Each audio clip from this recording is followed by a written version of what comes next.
I'm Miss Wagner, and I'm reading to you from a room in my house where I read lots of stories with my grandkids. And you'll see I have a friend. This is Humphrey, and he's going to be looking over my shoulder while I read Chapter 2 of his story, The World According to Humphrey. Now you remember, in Chapter 1, Miss Mack left Humphrey at school, and Miss Brisbane is back in the classroom. Let's find out what happens in Chapter 2, Nightlife. Oh, did you see that lightning behind me? It's a stormy night. Good time to have a good book to read. Let's find out what happens. For the rest of the day, I felt sad, sad, sad. You look sad, Humphrey, Golden Miranda said when she was cleaning my cage right before lunch. According to the chart Ms. Mack had left, it was her turn to take care of me.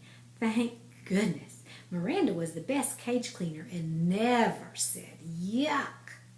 She put on throwaway gloves and cleaned my potty corner, changed my bedding, gave me fresh water, and finally, oh joy, gave me fresh grain, some lettuce, and mealworms. This will make you happy, she said as she slipped me the special treat she had brought from home. Cauliflower. Naturally, Miranda had good taste. I promptly saved it in my cheek pouch until I could store it in my sleeping house. Hamsters like to stash food for the future. After my cage was taken care of, I felt well enough to observe Mrs. Brisbane more carefully. Now, Miss Mack was tall, wore bright blouses, short skirts, and high shoes. She wore bracelets that jingled-jangled. She spoke in a loud voice and waved her arms and walked all around the room when she taught. Mrs. Brisbane, on the other hand, was short with short gray hair. She wore dark clothes and flat shoes, and she didn't jingle-jangle at all. She spoke in a voice just loud enough to hear and sat at her desk or stood at the chalkboard when she taught. No wonder I was feeling drowsy after lunch. All that nice food and all that soft talking. Is that all this hamster does? Sleep? She asked at one point when she glanced over at my cage.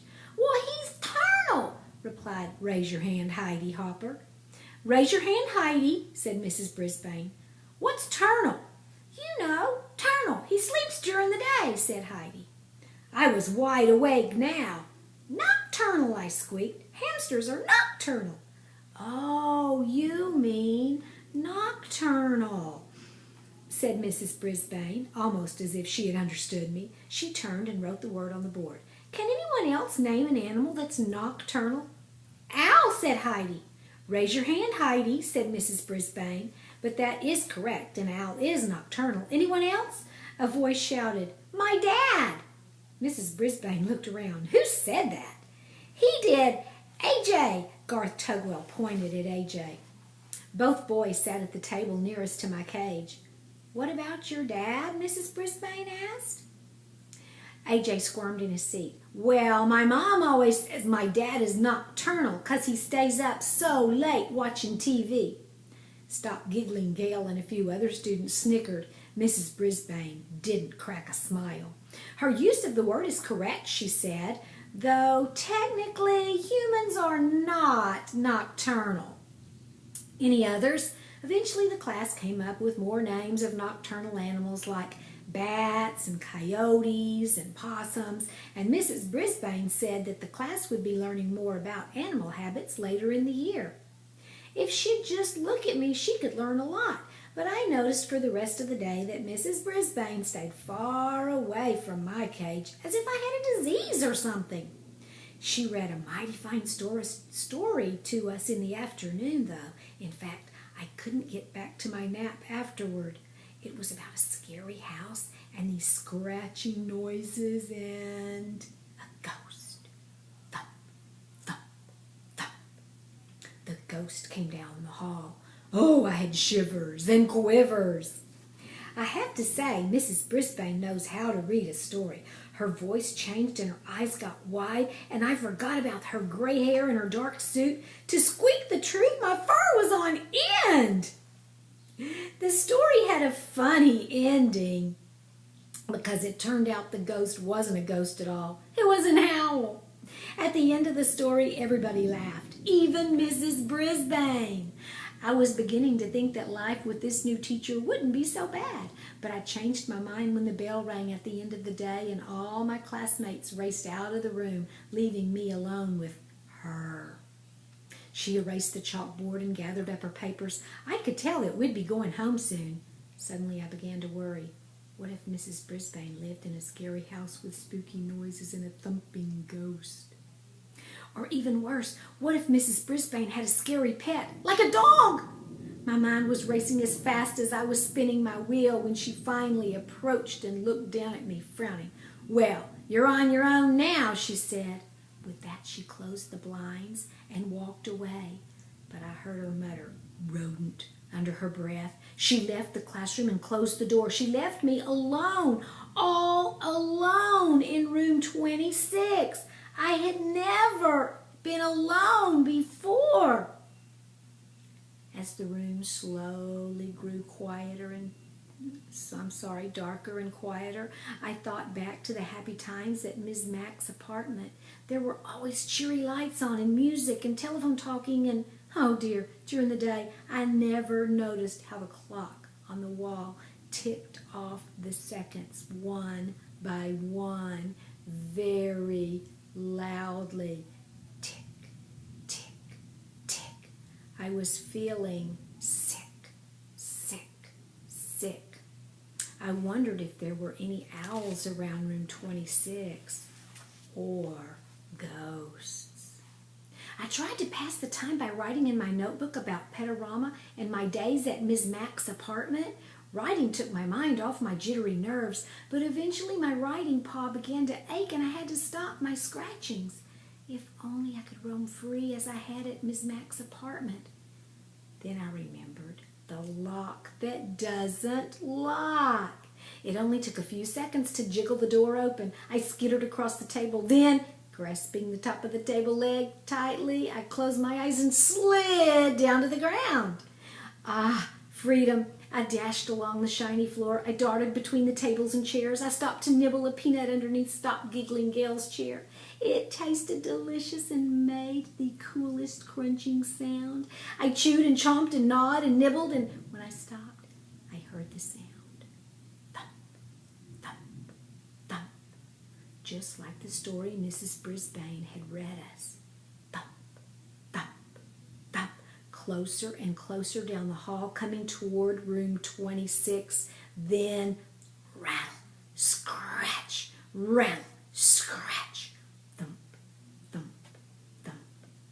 Suddenly I longed for the protective comfort of my cage. I dropped what was left of the peanut and scampered back. But when I got to the table, I thought a terrible thought. I had slid down the smooth, shiny leg, straight down.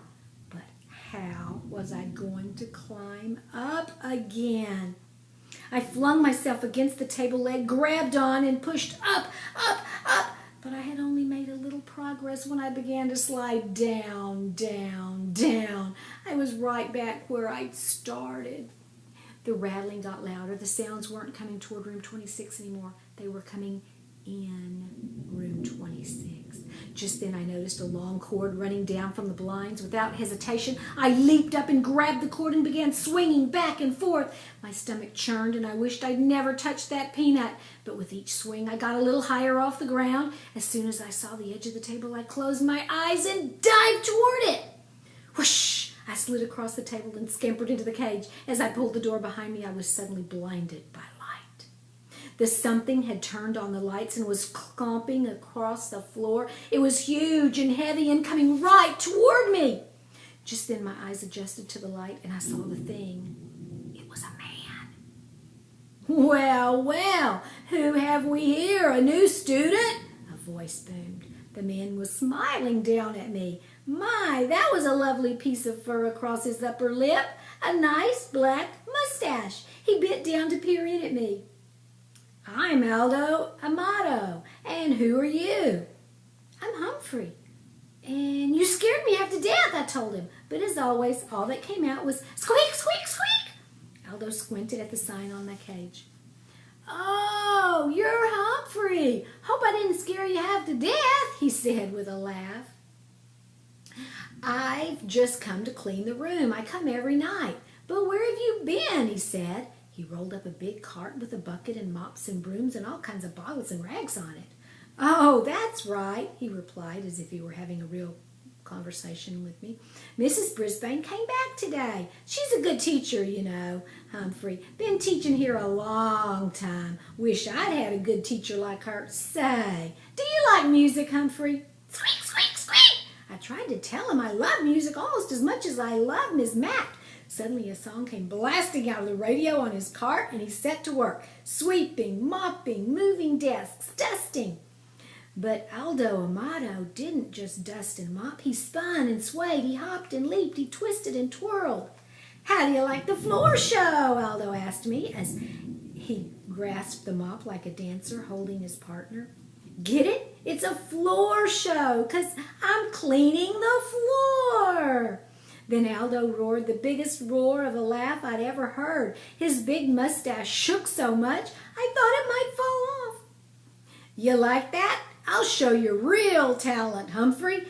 Aldo Amato picked up his broom and very carefully stood it up with the very tip balancing on one outstretched fingertip. It wiggled from side to side, but Aldo moved with the broom and managed to keep it balanced straight in the air for an amazingly long time. When he was finished, he bowed deeply and said, "What do you think? I'm going to join the circus." And he roared again. Then Aldo wiped his forehead with a big bandana and sat down at the table where AJ usually sits. You know what, Humphrey? You're such good company. I think I'll take my dinner break with you. Do you mind? Please, please, please, I squeaked. Aldo pulled his chair right up to my cage. Hey, you're a handsome guy like me. Here, a little bit of green won't hurt you, will it? He tore off a piece of lettuce from his sandwich and pushed it through the bars. Of course, I hid it in my cheek pocket. In my cheek pouch. Aldo chuckled. Good for you, Humphrey. Always save something for a rainy day. The two of us shared a very pleasant meal as Aldo told me about how he used to have a regular job where he worked during the day, but then his company closed down and he couldn't find a job for a long time. He couldn't even pay the rent when he was lucky enough to get hired here at Longfellow School. He was glad to get the job, but it's lonely working at night because his friends work during the day. They can never get together like they used to. I tried to squeak to him about all the creatures like me that are also nocturnal, and Aldo listened. I know you're trying to tell me something, Humphrey, but I can't tell what it is. Maybe you're just saying I'm not alone after all, huh? Squeak! He understood. Aldo stood up and threw his trash into the plastic bag on his cart. Well, I got a lot of other rooms to clean, my friend, but I'll be back tomorrow night. Maybe I'll take my dinner break with you again. Aldo pushed his cart toward the door and reached for the light switch. No, no, no, I squeaked, dreading the thought of being plunged into darkness again. Aldo stopped. I hate to leave you in the dark, but if I don't turn off the lights, I could lose my job. He clomped back across the floor to the window. Tell you what, I'll leave the blinds open a little. There's a nice light right outside your window. After he turned off the lights and left, I chomped on the lettuce I'd saved and basked in the warm glow of the streetlight and my new friendship with Aldo. Tip 2. Hamsters are not picky about their food and eat very little. Make sure to feed your pet a wide variety of tasty foods. And that's Tip 2 from the Guide to the Care and Feeding of Hamsters by Dr. Harvey H. Hamster. Thanks for being a good listener. Can't wait for Chapter 3, The Two Faces of Mrs. Brisbane. Good night.